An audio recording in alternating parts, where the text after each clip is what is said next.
tragedy at SeaWorld in Orlando, Florida.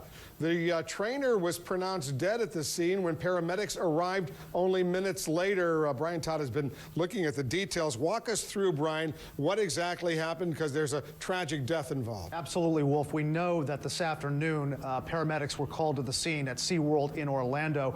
What we're learning is that when they got there, that this trainer was already deceased. They describe her as a woman, 40 years old, not giving her identity at the moment. Just a short time ago, there was a news conference in Orlando. The spokesman for the Orange County Fire and Rescue Department, Jim Solomon, did give some basic detail about the incident. Here's what he had to say. At about 2 o'clock today, Orange County Sheriff's Office and Orange County Fire Rescue responded to a report of an injury at the Shamu Stadium. Units got on scene and realized that the victim in this case was deceased. What apparently happens, we had a female trainer back in the whale holding area. She apparently slipped or fell into the tank and was fatally injured by one of the whales. We're on scene along with forensics, our homicide investigators, and we're conducting a death investigation. Now, some of the details are going to be forthcoming in the minutes ahead, but we did learn from Dan Brown, the president of Orlando Parks, just after that the victim apparently did drown. So not quite clear whether the whale might have inflicted some harm on the trainer or maybe dragged her into the water and thrashed around a little bit and she drowned. There was an eyewitness to this. This apparently occurred in a rear holding area of SeaWorld, and an eyewitness described what she saw. We walked down. There were a lot of people there. There was a trainer standing there by the window just talking about the whale, and people were asking questions, how much does he weigh, things like that.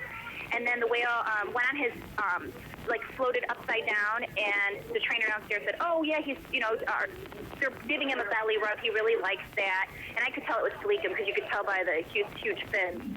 And the trainer downstairs then called out to the trainer upstairs, okay, so-and-so, we're ready.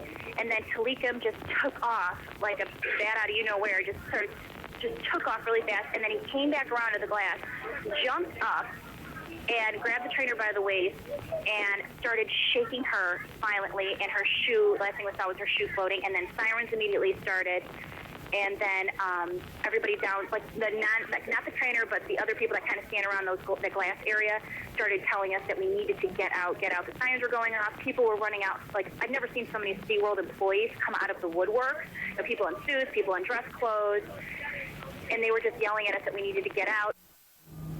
Now, clearly from that account, you can see that this happened in front of an audience of people. Again, we're told it was in a rear holding area, but that the trainer was explaining to people what they were about to see in the show when this incident occurred. Wolf, what we know now, we're getting some preliminary reports from local stations and others that the whale involved, his name is Tillikum, 11,000 pounds, 22 feet long, one of the biggest whales in captivity.